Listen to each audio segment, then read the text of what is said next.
You are listening to Visionaries Wrestling Network, providing your perfect podcast experience.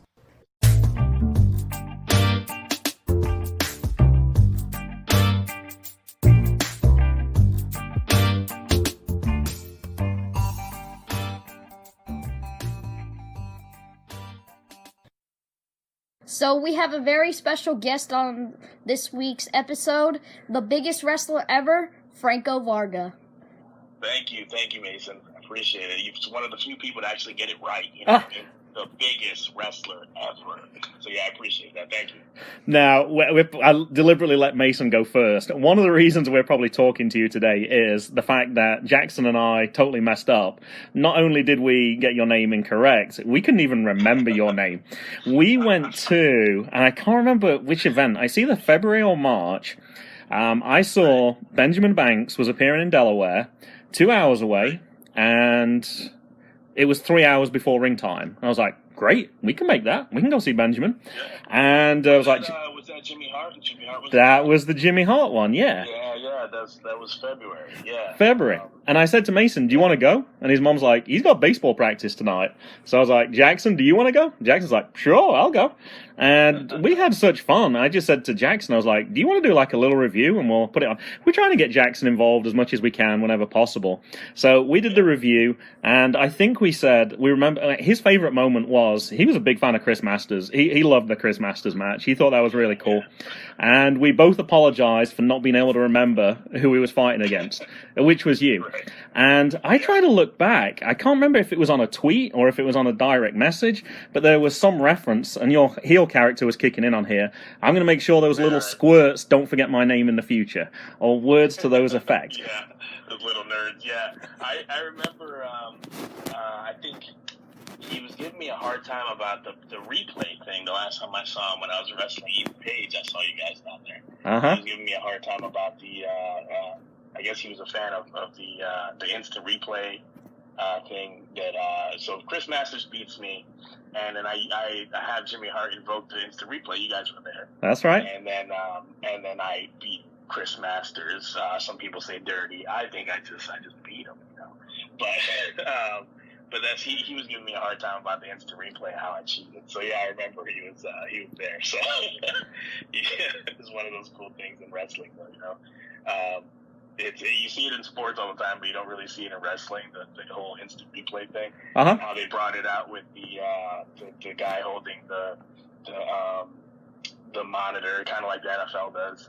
So it was something I'm sure it was something different for the crowd. But I thought it was really cool. Together in the ring, I was laughing my butt off the whole time.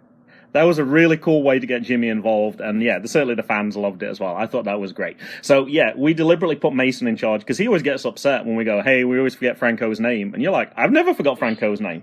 And we also have to give him a little assist. We did listen to your podcasts in the last few days with, I wrote them down, Jobber Jabber and Turnbuckle Turmoil, and I think you corrected one of those guys, and I was like, oh, make a note. So Mason took notes on that. So we wanted to make sure we introduced you perfect right at the start, kind of to make up for doing such a poor job on our original attempt when we reviewed that event. Good. I just did, before that, I did the 434, which is like one of the big wrestling ones. And they were like, the biggest wrestler, Franco Vargo. And I'm like, come on, guys, ever. You know, like, so it's part of the whole thing where you kind of mess it up on purpose. It's part of the whole thing. So. But yeah. Hey, it all worked out in the end, and it certainly gave us a connection to you. Okay, so you said that I was one of the two people that got it right. Who's the other person? Me, obviously. Me, I get it right. That'd be pretty bad if you got your own name wrong, I guess. Yeah. Now, when we started to talk, because we obviously responded back and we talked with you a little bit, you actually said that you were in England at the time. Now, obviously being from England, Mason was born in England but moved across to America when he was 18 months old. That was something that we really wanted to talk to you about. And the other two podcasts, we don't want to impinge on too much what they said. We'll definitely mention their names again, and we're going to recommend that people go listen to them. But we definitely want to know a little bit more about England. Why were you over there? And I guess tell us a little story about what happened in England. Yeah, so when I got contacted in England, originally I got contacted the year prior, and a quick little story about the year. 2015. I had a tryout, and I was actually just posted this recently. I was told it's not a no, but it's not right now, and that kind of made me change my goals and my focus in wrestling. And then shortly after that, I broke my ankle, so I had an injury. So I was actually booked to go to England and Japan that year, and I had to cancel both because of that injury. So since I've been to Japan and England, and I made up for those bookings, but I was invited to be one of the Americans representing America in the Road to Glory. The previous American before me was Apollo Crews from WWE.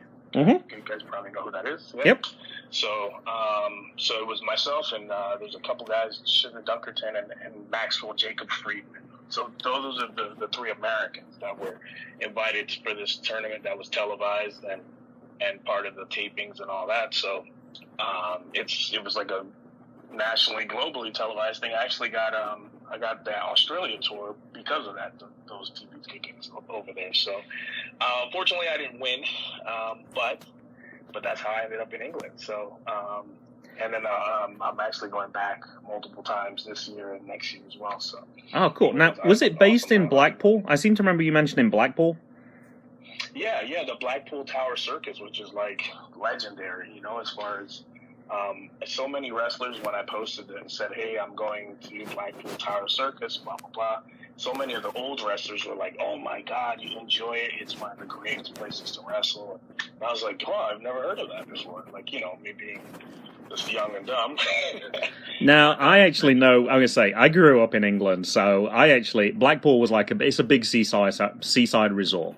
And they have illuminations in the winter that are very popular as well. And it was a place I was actually in college very close to Blackpool. I was probably about 30 minutes away for 3 years when I was in college up there. So I certainly know that area. So I was kind of curious. And Mason, you didn't actually go to Blackpool, I don't think, did you? You went to Skegness. Yeah, so you don't know this as much. So I got a few very Blackpool-specific questions that I know no one else is going to ask you. So, first of all, did you try Blackpool Rock? Do you know what Blackpool Rock is? I did. They told me about Blackpool Rock. I didn't try that. And there was another place, Leeds. We wrestled in Leeds the first night, just kind of like a pre-warm-up kind of house show kind of thing. Sure. And I didn't really get to go out much there, but I heard about Blackpool Rock. Didn't get to try that. Did you get to ride on the Pepsi Big Mac's ride? I know they have big rides on the waterfront there as well. Did you get to experience any of that at all? So I was about to say there was the promotion there. PCW does great work. They had us on a really big billboard kind of looking thing. So it was just like, I went out to Greg's to get stuff to drink or whatever. And people like, dude, that's the guy. And I'm just like, okay, I probably should. So it was one of those things where like, okay, well, I'm probably not going to see much of England. I got to see London because I stayed after the tour was over. I stayed a couple of days and checked out London. But yeah, it was hectic because every night it was like 900 people every night, so it was just nuts. Oh my gosh. So yeah, it was one of those crazy things. Like I said, Preston City Wrestling is a phenomenal place. I'm glad I'm actually on board with them in the future. So yeah, it's one of the greatest places to work in the world. I know Preston pretty well. Now, I don't know if it's the same time. I remember seeing also Jordan Grace posted about being at Preston at one point, and she posted she was going to be. Was that the same tour? That wasn't. That was the tour before. Actually, no. They had like an all-women's show before. Oh, okay.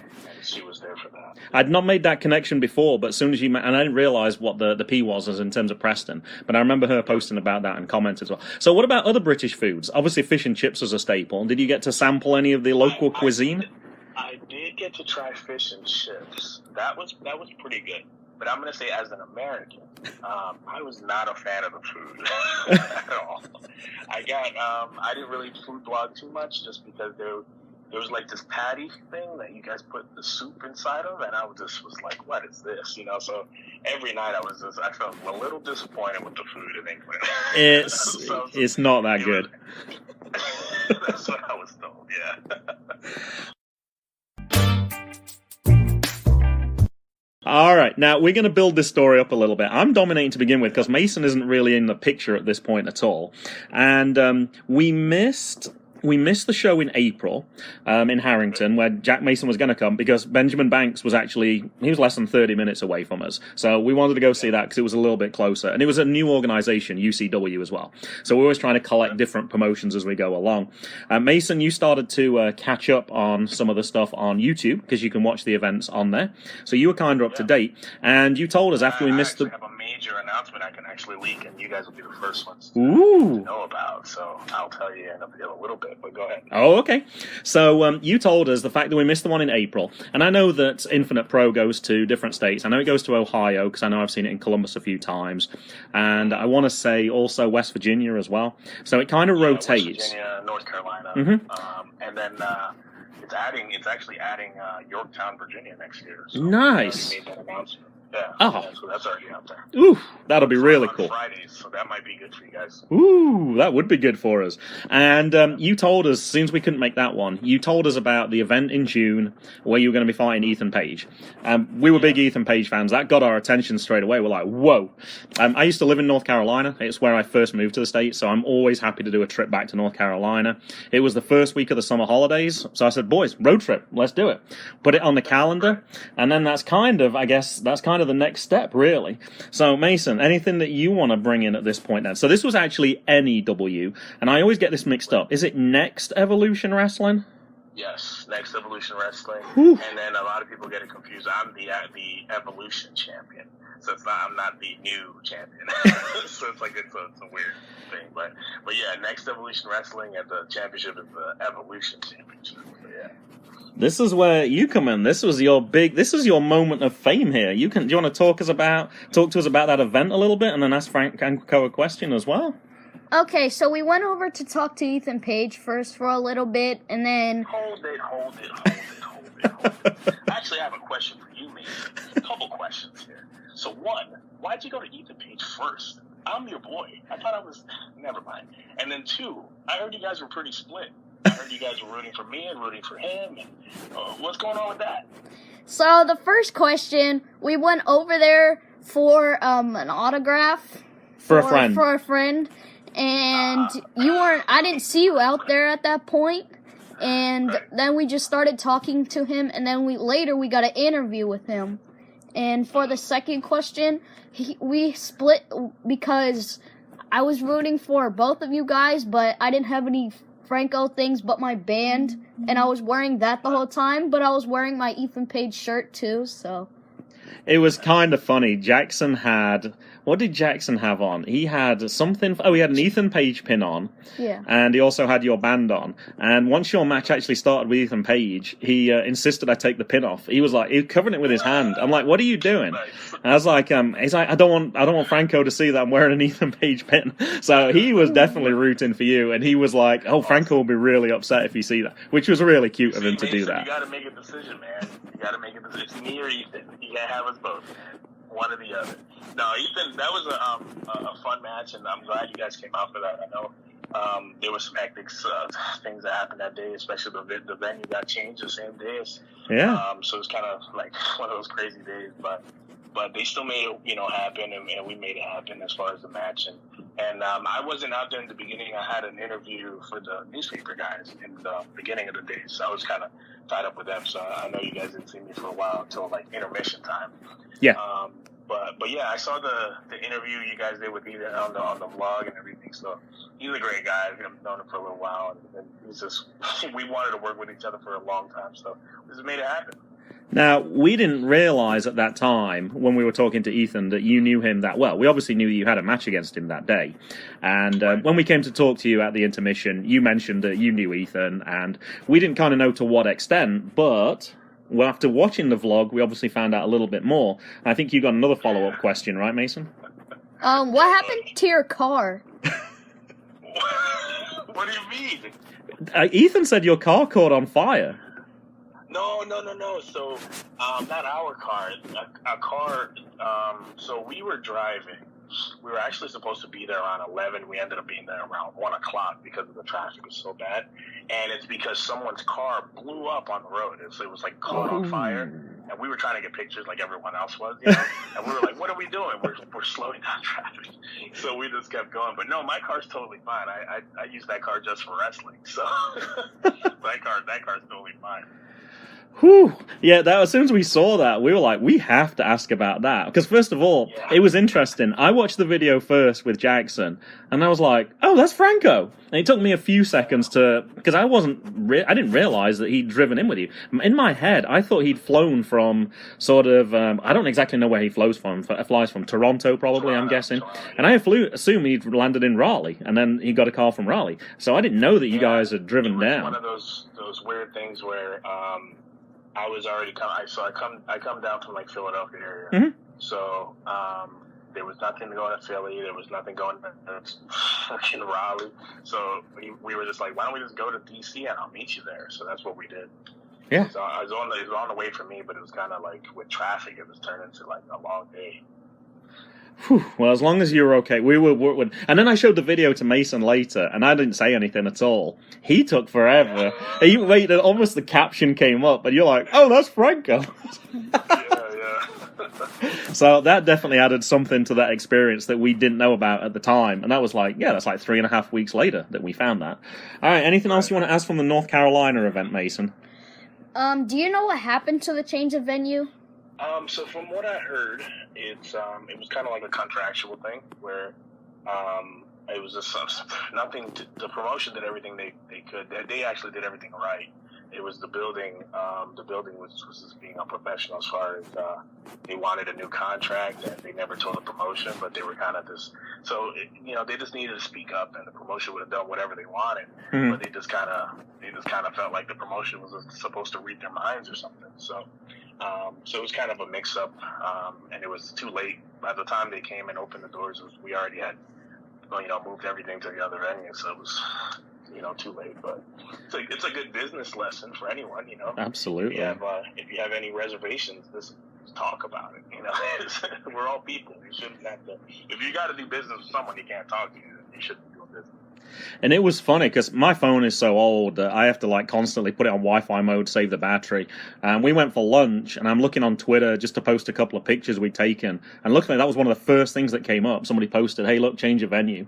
And I was like, "Oh gosh, we don't know where we're going at all." But in the end, it worked out just fine. We put it in the GPS and literally down the street from the other one. But oh, it was. You don't know. Yeah. Ah, okay. Yeah, we had no idea about that at all.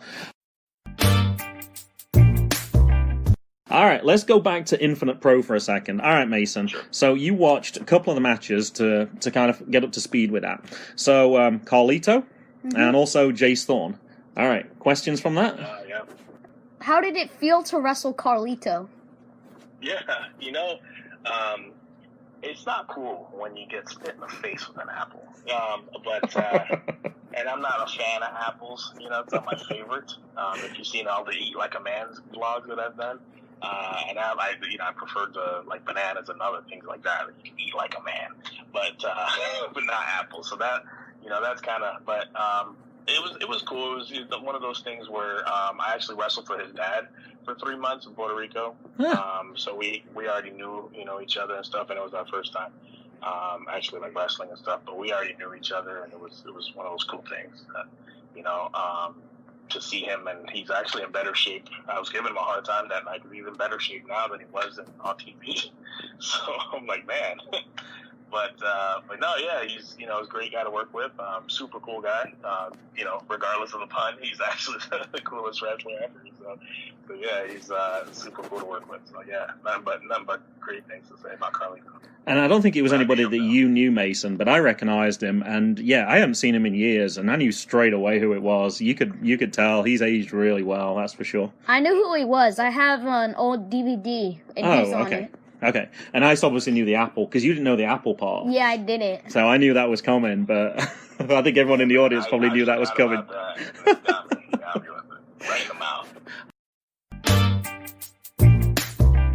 All right, now, Mason, you were right. I actually got the order slightly mixed up. So we did that. Then it was supposed to be the North Carolina thing. And then you told us at the event, you said, I'm going to Australia for, I can't remember how long you said, but you were going to Australia for a while. So you want to ask about that one, Mason? So what happened in Australia? Yeah. That's a great open-ended question right there. Australia. So let me tell you about my day. So instead of Philadelphia, I went to Newark, New Jersey. So that's about 2 hours and some change. And then from there, international flights are always, that's always a mess. So I had to wait a few hours to get on my flight. So from Newark, New Jersey, I go to 6 hours on the 4th of July, which was cool. I posted a few videos of the fireworks over Los Angeles, but it's 6 hours to Los Angeles.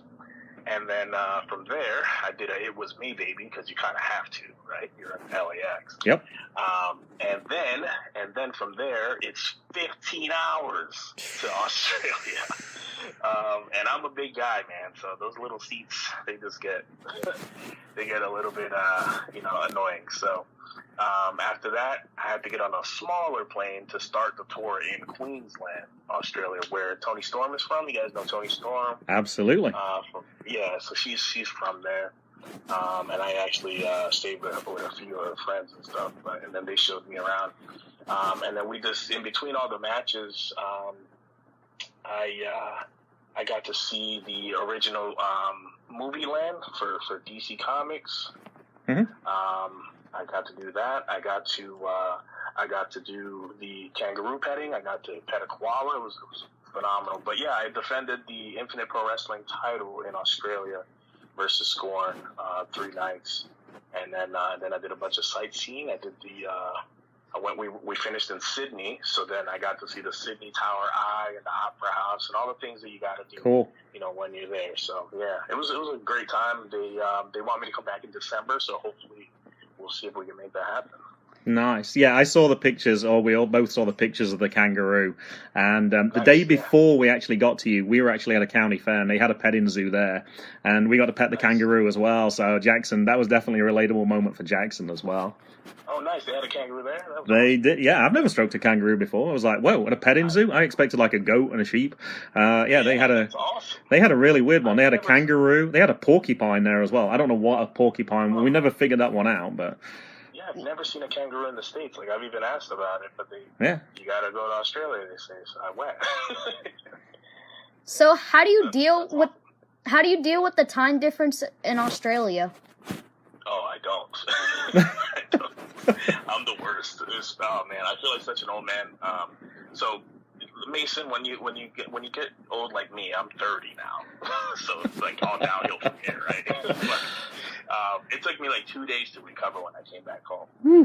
Just because you're 14 hours ahead. So I would call back home, and it would be Sunday where I was, and it was still Saturday back home. So it was so weird. It was like, it felt like time traveling, But yeah, it took me like 2 days to really get back on schedule and get back in the gym and stuff. So, but yeah, it was fun. It was just catching up afterwards. It's a drag. I can definitely relate to that. I have an uncle who lived in Australia for a while, and I could never figure out what the time was over there. I just knew it was like totally opposite. He's moving back to Australia next year, and it's just so confusing. They're on like a totally different, not just a different hour, they're like on a different day. So it's like trying to remember when it's their birthday. You got to remember like, oh, the day before it's your birthday, I got to wish you happy birthday. Was it winter? It was their winter, yeah. So, but you got to remember they're in a different part of the world, and they're like on the southern hemisphere. So their winter at the worst, it gets like 50 degrees Fahrenheit. Yeah. So they don't really need the big jackets like we do. So I was kind of over there in just like a hoodie, and I was like, right, this is awesome. It's like 100 degrees at home, and it's 60 here. Like, this is great. You know, so yeah, they thought I was being weird. They're like, "You're not cold?" I'm like, "No, this is perfect." So. We're going to go back to Infinite Pro Wrestling. So we went back. Unfortunately, Cage Match is not as accurate as perhaps I would like it to be, but it lists a few things. So I've listed some of the wrestlers who actually appeared in 2016, just to basically tell Mason. EC3 was there, Mason. Dalton Castle, who was in Ring of Honor, and Solo Darling. And specifically, you got to face Big Sean Studd, Robbie E., there was a 6-man gauntlet you were in. You also faced Muddy Waters and also Travis Banks as well. So what can you remember from 2016? I thought I'd give you a few names to try and jog your memory a little bit. Yeah, 2016 was the year of Banks versus Vargo for the promotion. It was a year-long feud. So yeah, it was a tough time for the promotion too, because it changed management teams as well, so it kind of shut down and came back like the same month, just because the team before it was just awful, and then and I'll tell you awful, like, Mason, would you like to be at a show that's at intermission by 10 p.m.? No, right? That's kind of long. That's kind of wow. long. Yeah, so there would be like 14, 15 matches. It's just not good. I would be back there yawning, and I'm like semi-main. I'm like, oh man, I don't even want to wrestle anymore. I want to go to bed. So it just wasn't a good time. But now, I mean, you guys seen the new Infinite Pro Wrestling. Mm-hmm. Since then, it's been 6 matches. You're home. You're out of there by 8 o'clock or 9 o'clock at the latest. And it's like it's just pure entertainment. Where before it was just matches just for the sake of having matches. So it wasn't like the best year for the company. But they've improved a ton since. So, and then they've expanded. They were just the old management team was only focused on Delaware. This new management team has us all over in different states. Basically, we're like the competitor to Ring of Honor. It feels like, because we're touring, at 5 different states and all that. Especially now that they added Virginia, so it's going to be kind of crazy. Oh, that's cool. Yeah, one of the things we talked about was, I say, so many people complain that like Raw is too long at 3 hours. So the thing that we loved was it was a tight 2 hours. It was perfect for Jackson. He got to see the matches. He got to meet the stars at the intermission. He had the second half, and it was just bang, bang, bang. It was like, woo! You kind of needed to take breath at the end, but that's what it is. You want the fans wanting more, and I think sometimes less is more, and definitely in wrestling with things like that. Yeah, less is more, and especially as long as it's. I mean, there's an audience for all that glory stuff. I mean, like, I don't really talk down about it, because there's an audience for it. Sure. There's the 1% or 6%, however big it is, and they can have all that stuff. But the fans like Mason and you guys are the fans. You guys are the ones that we as a company are worried about, keeping you guys happy, and 2 hours getting you guys good food. Yeah. 2 hour show, meeting everybody, intermission, getting to meet some legends, and then going home and being like, well, do you guys want to stop and get dinner somewhere? We have time. Like, it doesn't feel like a drain of a day just to go to an Infinite Pro Wrestling show. So we're super proud about that. I love the company. It's great. Oh, you could tell straight away it was family orientated. The fact that I took Jackson in and it was like, oh, he's free. I was like, you're a cheap date tonight, buddy. I was like, this was great. I loved all that side. Now, there was one match, the Travis Banks match, that you, he actually defeated you for the television title. I saw on the card, there was a match that caught my eye. I don't know if you actually saw this being backstage or not. Killian Murphy defeats Santa Claus? Oh, yeah, that was back in... my God, yeah, that's like 2016. Yeah, Killian Murphy doesn't work for the company anymore. But yeah, it was just like a 1 minute thing. Oh, okay. And then it was just one of those spoof things. It wasn't a real match. Unfortunately, all you see is who appears in the match, and that's all you get on who wins. Yeah. So I thought that was one that definitely caught my eye.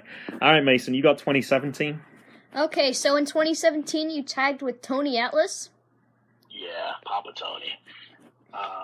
He's kind of, I call him that because he's kind of like, there's actually some Infinite Pro Wrestling footage that's going to be airing in our, I got to make the announcement to you guys.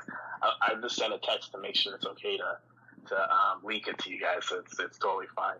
So you guys are the first. But yeah, there'll be a special thing where I'm working out with him, so I get compared to him a lot, especially with stature and size and the whole thing. So we go and work out, and it's this whole 10-minute thing of just working out. It's kind of like it's a cool thing, and talking about wrestling and working out. So, but I've known Tony for years now, and we've wrestled each other, we've wrestled against each other, we've wrestled as a team. He even drew my first T-shirt, the Biggest Wrestler Ever shirt that you guys see on Pro Wrestling Tees. That's actually a Tony Atlas drawing, so it's one of those cool things so that people don't really know. But yeah, Tony does he does great work, and he's like a legend of legends. A lot of people don't know he's a bodybuilding Hall of Fame legend, and he's also a WWF Hall of Famer. We saw him at Nova Pro as well, so we knew him from that as well, which is why it was particularly relevant to point it out. Now, we're actually recording on Skype, but we're just doing it through voice. I'm actually wearing that T-shirt that you just talked about. And the reason that we're doing this by voice is there are luchadors with you right now. Is that right? Or in close proximity? Yeah. So where I'm at, I guess... Yeah, I don't wear a mask, and I've worn a mask before, like really early in my career. Actually, if you look back in my timeline, I was in a small, tiny, I want to say a month or two of my career. I was in a group called Franks and Beans. So I was obviously Franks. Of course.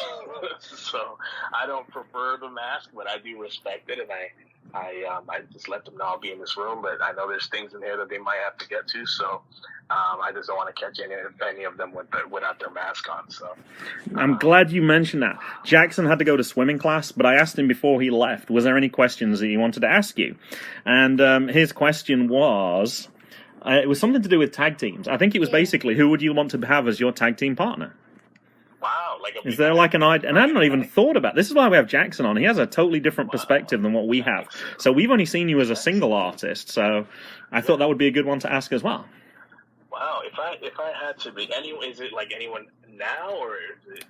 He didn't specify, so I think you've got the freedom to come up with whatever you like for this answer. I'll just say, I'll do one for each. So one of anyone of all time. If I was going to be in a tag team, I'd probably say one of my favorite wrestlers ever, Vader. Mm-hmm. So I think me and Vader, that would be a great team. That was actually one of my dream matches. That quick story, I was December. He passed away in March and of that year, and in December, the promoter of Infinite Pro Wrestling was actually talking to him about having a match with me, and they were working it out, and then he passed away. So and then they found out, through his son, that he had passed away. So later that year, I would have gotten a chance to wrestle Vader. I would have been a kid all over again. He's one of my favorites. Sure.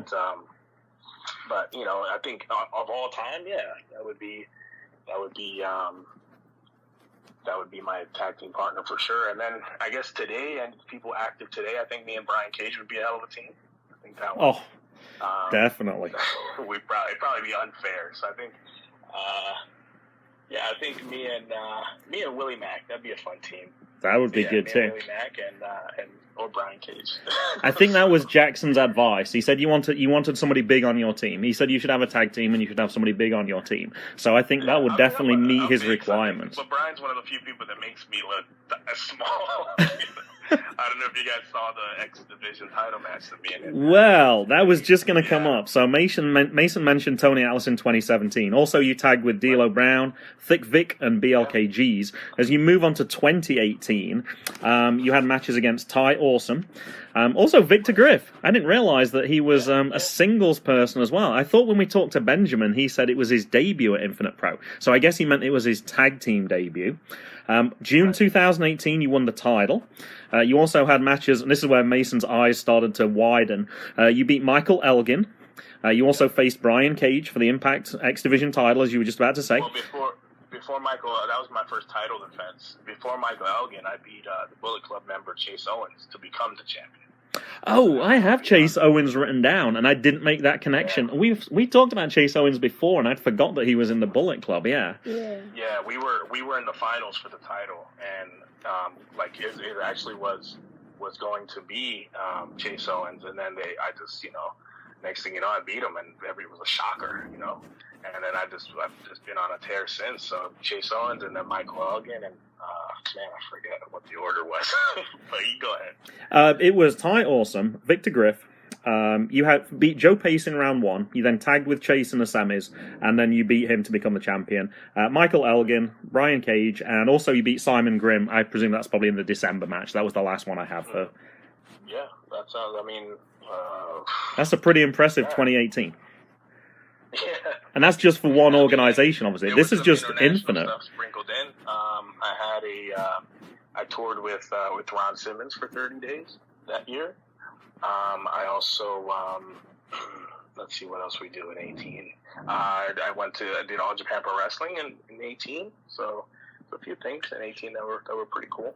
Then there, that's pretty good. Like I said, this is only stuff from Infinite Pro because that was the thing where we saw you most. So that's where that was the one where we're making the most. And obviously, like I say, we already talked about NEW, and we know that you travel. I think Mason wanted to ask you. Weren't you going to ask something about that? What countries have you been to? What countries that I've wrestled in? So, so I'll just give you the rundown in this order, right? So, of course, I started training in America, in the Colorado area, and then after that, it's still America, but Puerto Rico right after that. Then I got to go to Mexico, Canada, Japan, England, and then Australia. So yeah, in that order. That's pretty good. And then, Yep. And then I have a new announcement. I'll just tell you guys because it's going to get out soon. This isn't the Infinite Pro announcement. This is a Franco Vargo exclusive. So next year I will be in India for the first time. Oh, nice. Crazy, yeah, wrestling in Bali. So it's going to be one of those crazy things. It's one of my goals. I've been trying to get there for almost 3 years, and it just never lined up until now. So, yeah. Oh, that'll definitely be an experience as well. All right, let's leave Infinite Pro aside. So in 2014, your nickname was Born to Stand Out? Yeah,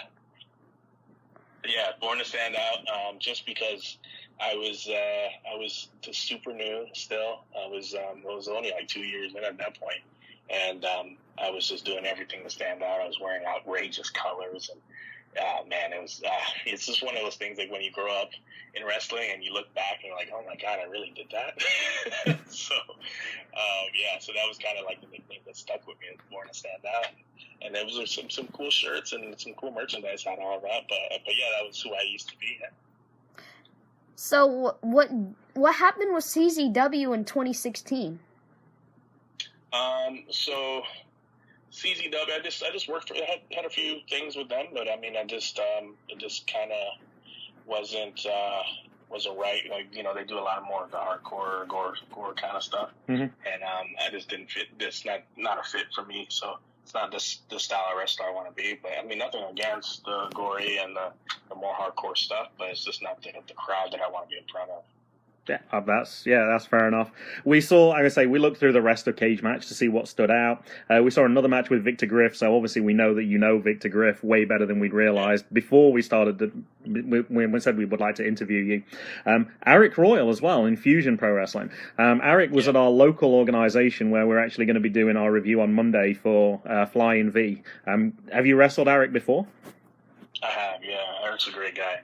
But yeah, we wrestled at Fusion Wrestling. And actually, yeah, I was I was actually the good guy there. I know you guys never see me as a good guy, so I was actually the good guy there, and I beat Eric that night. And it was for the show The Wrestlers. They were filming the show The Wrestler with MVP. I don't know if you guys watched that episode.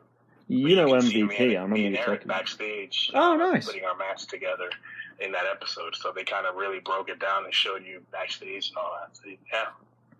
Now, some of the other things we actually had written down, you've actually already talked about. So I saw the thing with Ron Simmons, and when I looked on Cage Match, it looked like it was 25 days long, and I was going to go, what? And then I already heard you mention it was 30 days, so we know you talked about that. With travel and all the days and stuff in between, it ended up being like 30 days.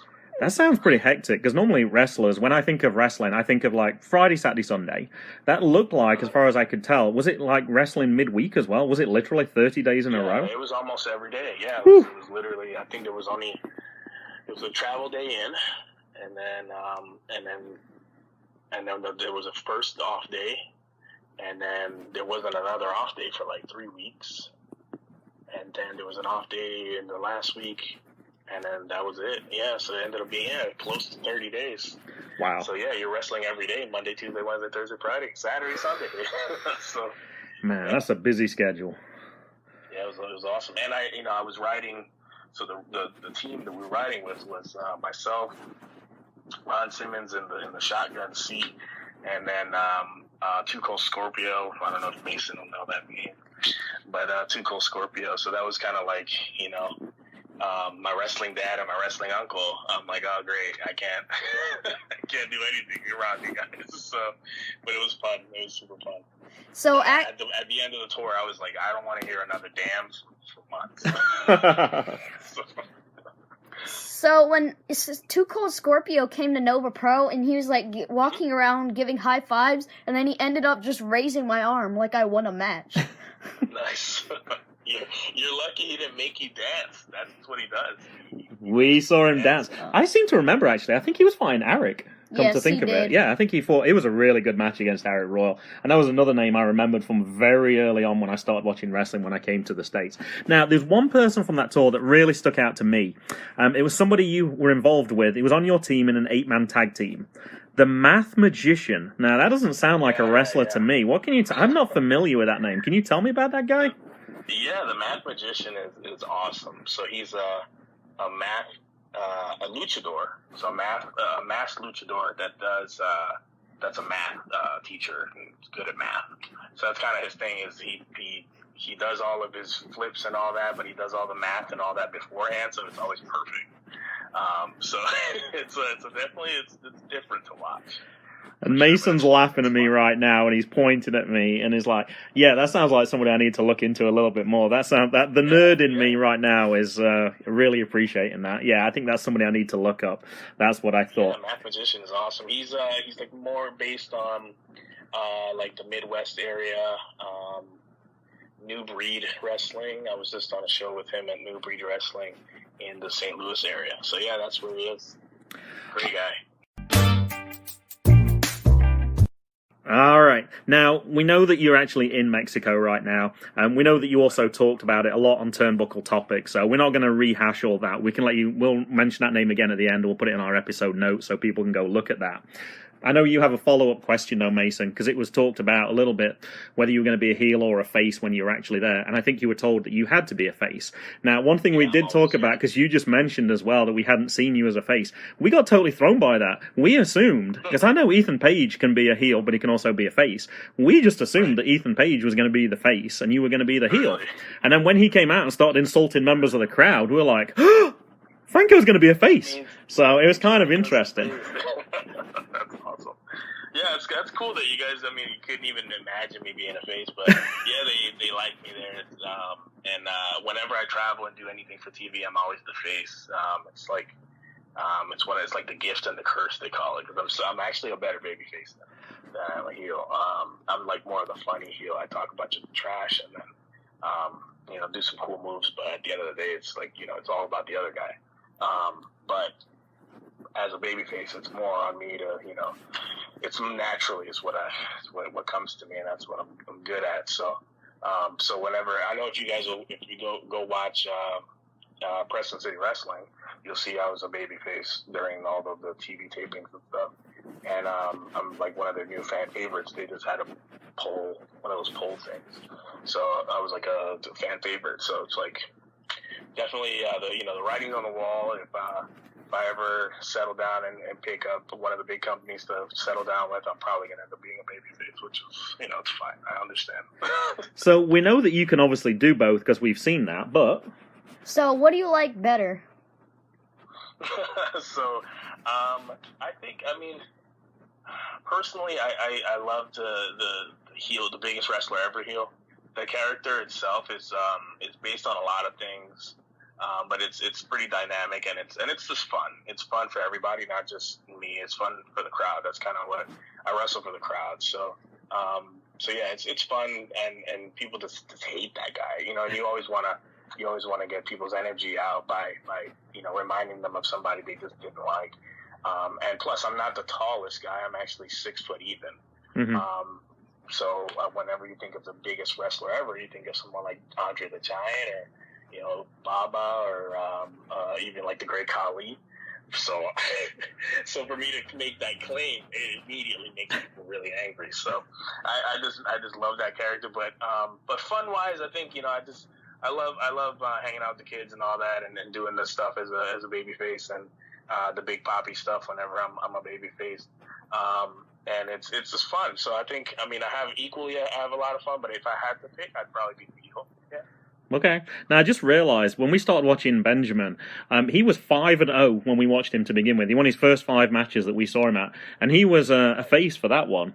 And we went to see him at that event in April at UCW, and we just assumed that he was going to be a face again, and he came out as a heel. So it was actually the reverse of what we saw for you, and it was shocking. Wow. We were like, whoa, Benjamin's like being really nasty to the kids. It was like, whoa, we totally. And of course, he lost that match. So hey, Benjamin, if you're listening, I think that's the moral. You've got to be a face, okay? You're not going to win when you've been in that. He has to be a face. That guy's a natural baby face. Oh, absolutely. Imagine. Absolutely. It was hurting him to be mean to the Oh, kids. I'm sure it was. Now, I remember one question, and we haven't interviewed a wrestler in a long time. And obviously, Ethan Page is to the side because we weren't expecting to do that. One thing we've always wondered is, what difference does it make in terms of merch sales, though? I would assume you'd sell more merch when you're a face than you would as a heel. Is that true? Yeah, that's true. That's true. But it's also about the connection. So, like, your crowds, all your crowds are gonna have you're always gonna have somebody for someone in the crowd. It's for whenever there's a show, there should be a wrestler for everyone that they connect with everyone. So as a heel, I find that I'm more the adults, like the teenagers and 20-something-year-old men, they always buy my shirts as a heel just because I'm cool and I'm like the jerk, and all that. But the kids hate me; they can't stand me. Like, you can't give a kid something for free of mine as a heel. They just because I've been messing with them all night. So. But as a babyface, it's easy. I mean, the moms, those grandmas, they just want to come and pinch my arms and stuff, and I'm just like, all right, you just gotta make it. But yeah, so. Hey, it was funny. We started watching the British wrestling I watched when I was growing up from the 80s. I got a DVD, and Mason hadn't seen it in a long time. And the thing that was noticeable was the age difference. A lot of the audience were 50s, 60s, possibly even 70s, and they had those grandmas there. They used to have their umbrellas, and they would hit the wrestlers. And it brings me back when you're talking about that. Yeah, they used to love a good heel in that time. All right, Mason, you got one more question. In Puerto Rico, actually, Mason, you know that as I was a babyface, thank God, but as a heel, they actually urinate and throw the cup at the heel, and they put tarps out. Yeah, they put tarps out so they can't get to you. They also throw used batteries at the heel. So, oh my gosh! Yeah, it's pretty rough. Wow, rough times over there.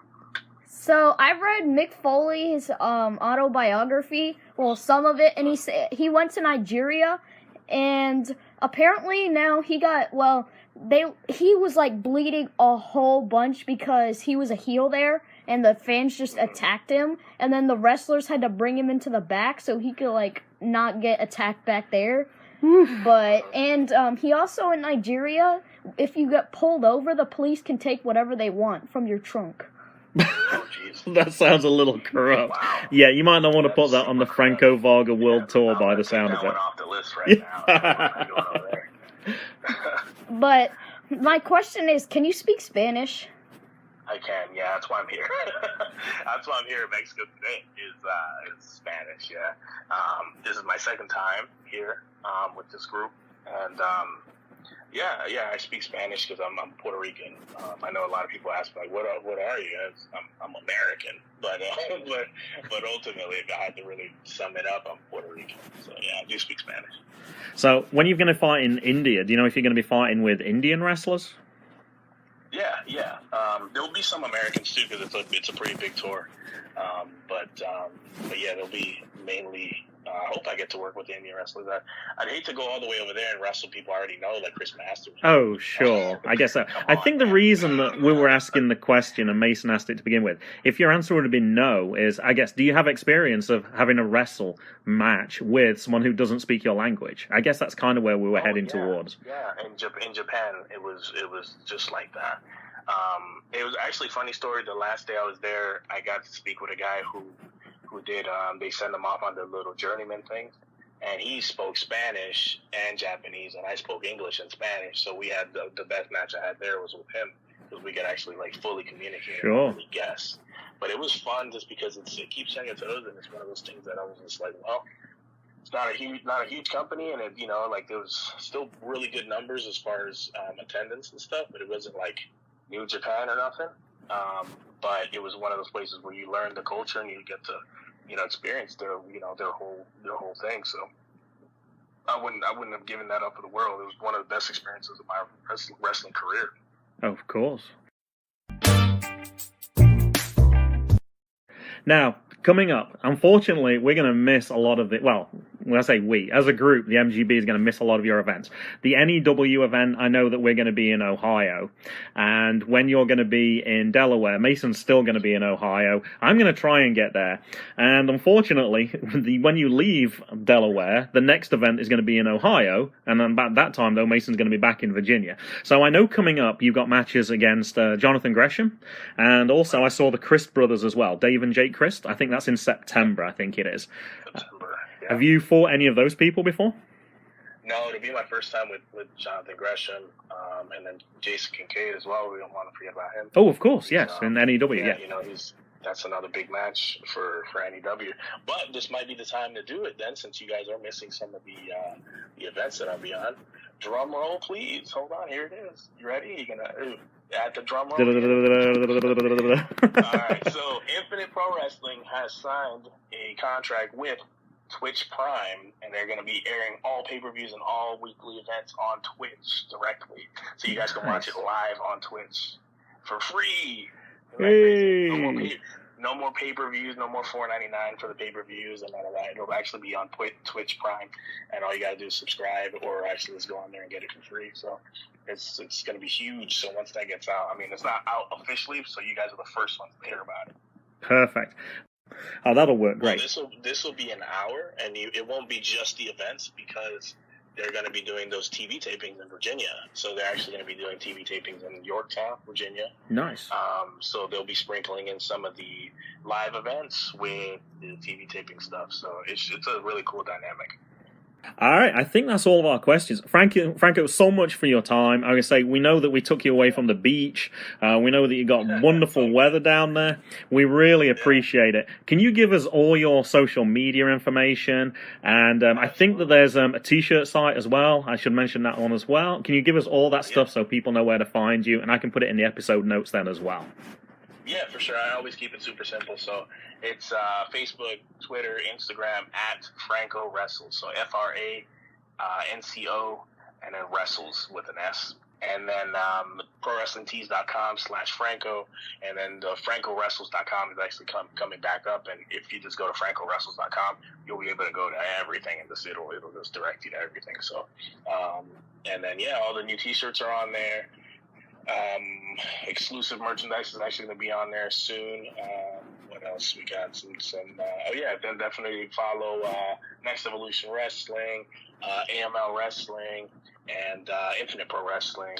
Of course, Infinite Pro Wrestling does shows in Ohio, West Virginia, North Carolina, Delaware, of course, and now Virginia. So definitely check them out. InfiniteProWrestling.com. And go and check out Infinite Pro Wrestling whenever they come to your town or somewhat close. Did you see the announcement today about the ticket prices? I did not, no.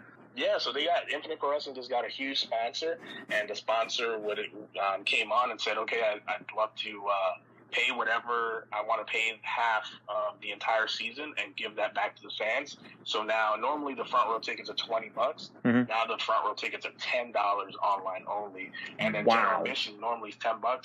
General admission is now $5 online only. So it's like you gotta love that guy. It's like a big realtor company. So Man, that's so he awesome. came on and took care of the fans, and now Infinite Pro Wrestling, so they want all the fans to know that front row is now $10 because this guy already paid for half of it for you. So you might as well come and get it while it's good. Just for the rest of the season. Next year it'll go back to the season ends in November, as you guys can see on the website. Yeah. But once they come back in February, it'll go back to regular pricing. So this is like one of those things you got to jump on.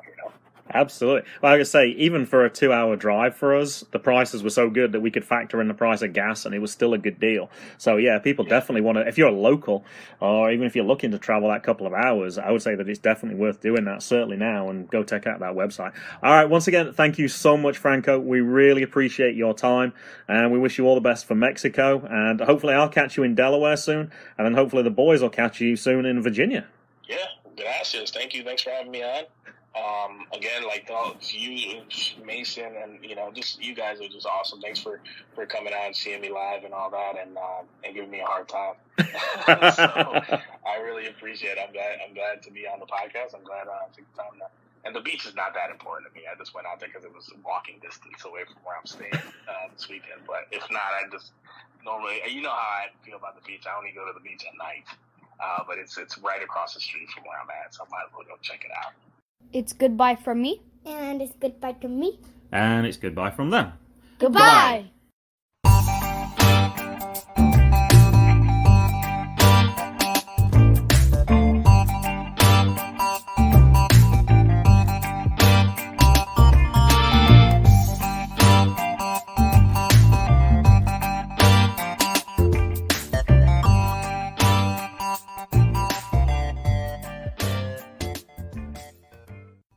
The music was Zigzag by Kevin MacLeod at incompetech.com. Licensed under Creative Commons by Attribution 3.0.